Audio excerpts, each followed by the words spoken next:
ഇനി നമുക്ക് ഗോതമ്പൊടി വെച്ചിട്ട് നല്ല സിമ്പിളായിട്ടുള്ള ഒരു പ്ലം കേക്ക് തയ്യാറാക്കിയെടുക്കാം. അപ്പോൾ ഇതിലേക്ക് നമ്മൾ പഞ്ചസാര ചേർക്കുന്നില്ല, മാത്രമല്ല മുട്ടയും ചേർക്കുന്നില്ല. അപ്പോൾ മുട്ടയൊന്നും കഴിക്കാത്തവർക്ക് ഉണ്ടാക്കാൻ പറ്റുന്ന ഒരു ടേസ്റ്റി കേക്കാണ്, ഹെൽത്തിയുമാണ്. അപ്പോൾ നമുക്കിതെങ്ങനെയാണ് തയ്യാറാക്കിയെടുക്കുന്നതെന്ന് നോക്കാം. അപ്പോൾ ആദ്യം തന്നെ നമുക്ക് ശർക്കര വേണം. 1/2 കപ്പ് ശർക്കരയാണ് എടുത്തിരിക്കുന്നത്. അപ്പോൾ ഇതുപോലെ പൊടിച്ച ശർക്കര കിട്ടുകയാണെങ്കിൽ അതായിരിക്കും നല്ലത്. അല്ലെങ്കിൽ നമ്മൾ സാധാരണ ഉള്ള ശർക്കര നന്നായിട്ട് ഇടികല്ലിലിട്ട് നന്നായിട്ട് ഇടിച്ചെടുക്കുക. പറ്റാവുന്നത്രയും ഫൈൻ പൗഡർ ആക്കിയെടുക്കണം.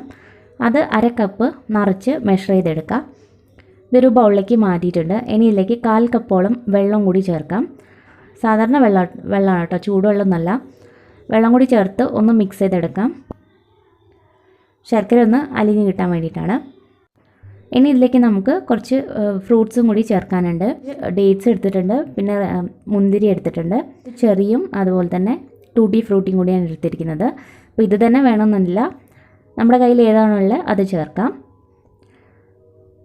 അപ്പോൾ ഈ ശർക്കരയൊക്കെ നന്നായിട്ട് തന്നെ മെൽറ്റായി കിട്ടിയിട്ടുണ്ട്. ഇനി ഇതിലോട്ട് നമ്മൾ ഓറഞ്ച് ജ്യൂസാണ് ചേർക്കുന്നത്. ഇത് 1/4 കപ്പോളം ഓറഞ്ച് ജ്യൂസ് ഉണ്ട്. ഇത് ഫ്രഷ് ആയിട്ടുള്ള ജ്യൂസാണ് കേട്ടോ. അപ്പോൾ ഇങ്ങനെ ഓറഞ്ച് ഇപ്പോൾ നമുക്ക് മേടിക്കാൻ കിട്ടുന്നുണ്ടല്ലോ, ഒരു ഓറഞ്ച് മതിയാവും 1/4 കപ്പ് ജ്യൂസിന് വേണ്ടിയിട്ട്. ജ്യൂസ് ഇല്ലെങ്കിൽ നമുക്ക് ടെട്രാ പാക്കിലൊക്കെ വരുന്നുണ്ട്, ആ ജ്യൂസ് എടുത്താലും മതി. ചെറിയ പാക്കറ്റൊക്കെ കിട്ടുമല്ലോ, ആ ജ്യൂസ് ആയാലും മതി. നല്ലൊരു ടേസ്റ്റ് കിട്ടാൻ വേണ്ടിയിട്ടാണ് നമ്മൾ ഈ ജ്യൂസും കൂടി ചേർക്കുന്നത്. ഇത് രണ്ടും കൂടി ചേർത്ത് മിക്സ് ചെയ്തെടുക്കാം.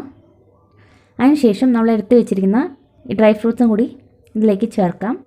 ഇനി ഇത് നമ്മളൊന്ന് സോക്ക് ചെയ്തെടുക്കണം.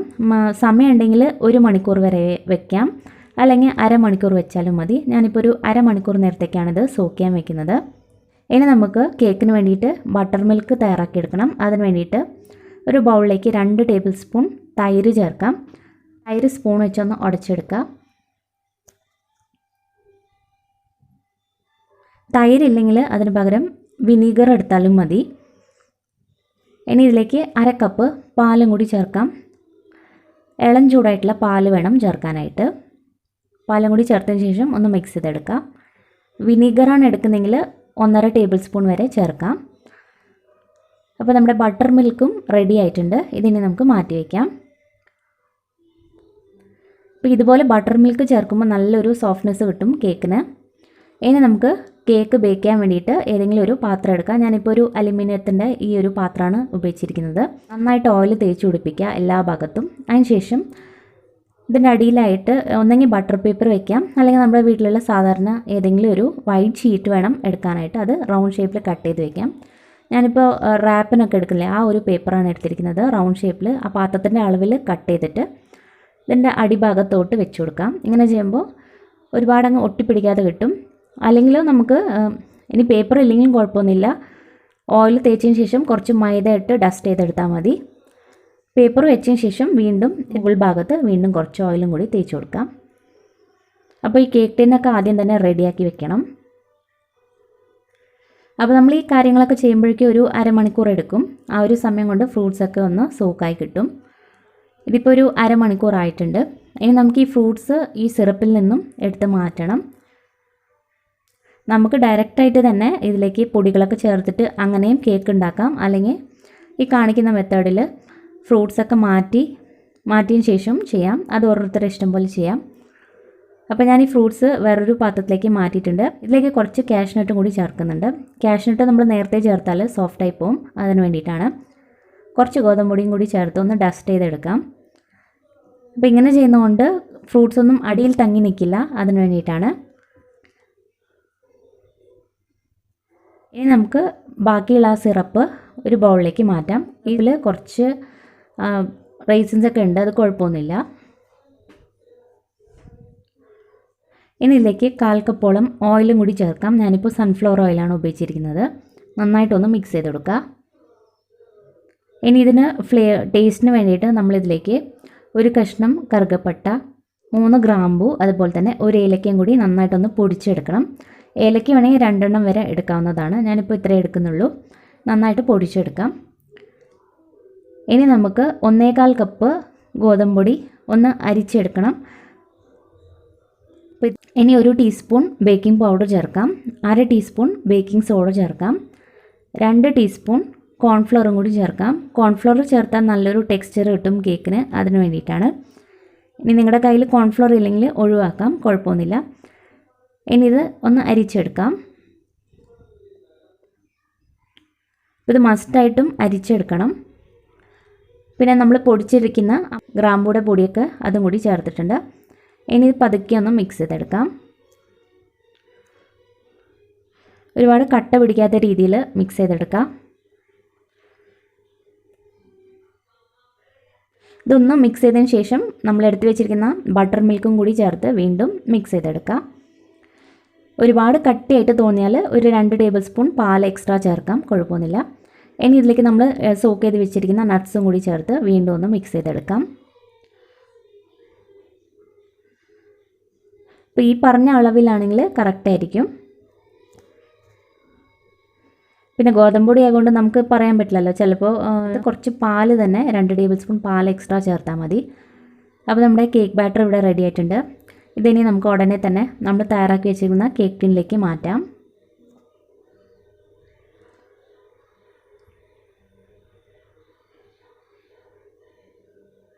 ഇനി ഇത് നന്നായിട്ടൊന്ന് ഇതുപോലെ ഒന്ന് ടാപ്പ് ചെയ്ത് കൊടുക്കാം. ആ എയർ ബബിൾസ് ഒക്കെ ഉണ്ടെങ്കിൽ ഒന്ന് മാറാൻ വേണ്ടിയിട്ടാണ്. നല്ലതുപോലെ ഇതുപോലെ ടാപ്പ് ചെയ്ത് കൊടുക്കാം.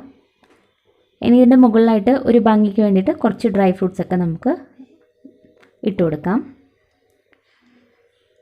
ഇനി നമുക്ക് കേക്ക് ബേക്ക് ചെയ്യാൻ വേണ്ടിയിട്ട് കുക്കർ ചൂടാക്കിയിട്ടുണ്ട്.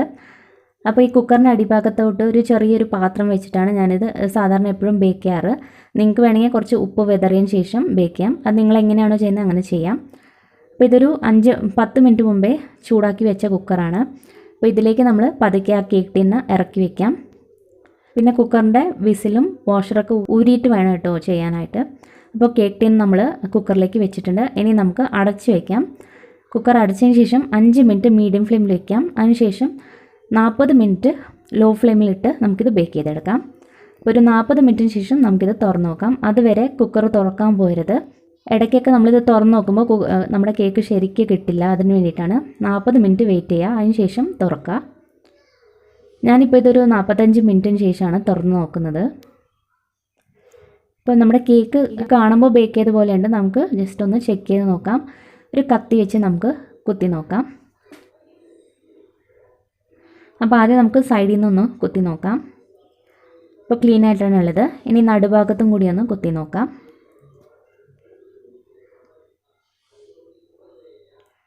ഇതിപ്പോൾ കുറച്ചും കൂടി ഒന്ന് വേവാനുണ്ട്. കത്തിയിൽ കണ്ടില്ല, കുറച്ചൊന്ന് ഒട്ടിപ്പിടിച്ച പോലെയുണ്ട്. അപ്പോൾ ഇനി ഒരു 10 മിനിറ്റും കൂടി നമുക്ക് വീണ്ടും അടച്ച് വെച്ച് ബേക്ക് ചെയ്തെടുക്കാം. അപ്പോഴേക്കും നമ്മുടെ കേക്ക് റെഡി ആയിരിക്കും. ഇതിപ്പോൾ വീണ്ടും ഒരു 10 മിനിറ്റിന് ശേഷമാണ് ഞാനിപ്പോൾ തുറക്കുന്നത്.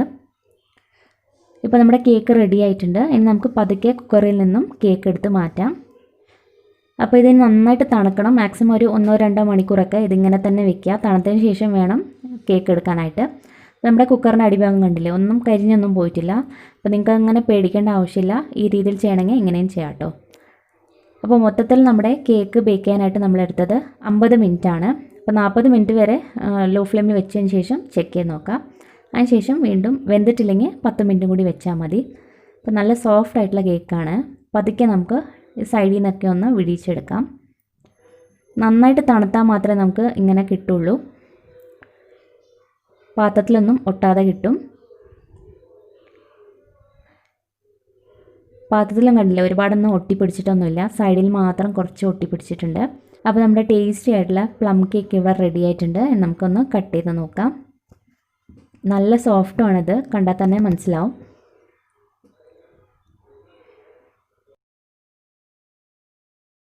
അപ്പോൾ ഇതിനായിട്ട് ഒരുപാട് ചേരുവകളൊന്നും വേണ്ടല്ലോ. നമ്മുടെ വീട്ടിലൊക്കെ സാധാരണ ഉള്ള ചേരുവകൾ മാത്രം മതി ഉണ്ടാക്കിയെടുക്കാനായിട്ട്. നല്ല സോഫ്റ്റുമാണ്, അതുപോലെ നല്ല ടേസ്റ്റിയാണിത്. അപ്പോൾ പഞ്ചസാരയും മുട്ടയൊന്നും കഴിക്കാത്തവർക്ക് ഈ രീതിയിൽ ട്രൈ ചെയ്ത് നോക്കാവുന്നതാണ്. അപ്പോൾ നല്ല സോഫ്റ്റ് ആയിട്ടുള്ള പ്ലം കേക്ക് റെഡി ആയിട്ടുണ്ട്. ഉറപ്പായിട്ടും ഈ ക്രിസ്മസിന് നിങ്ങളും ഈ ഒരു റെസിപ്പി ഒന്ന് ട്രൈ ചെയ്ത് നോക്കുക. നിങ്ങൾക്ക് എന്തായാലും ഇത് ഇഷ്ടപ്പെടും. അപ്പോൾ ട്രൈ ചെയ്തിട്ട് നിങ്ങളുടെ അഭിപ്രായങ്ങളൊക്കെ അറിയിക്കണം. മെഷർമെൻറ്റ്സ് ഒക്കെ ഞാൻ താഴെ ഡിസ്ക്രിപ്ഷൻ ബോക്സിൽ കൊടുത്തിട്ടുണ്ട് കേട്ടോ. അപ്പോൾ ട്രൈ ചെയ്തിട്ട് അഭിപ്രായങ്ങളൊക്കെ അറിയിക്കുക. Thank you.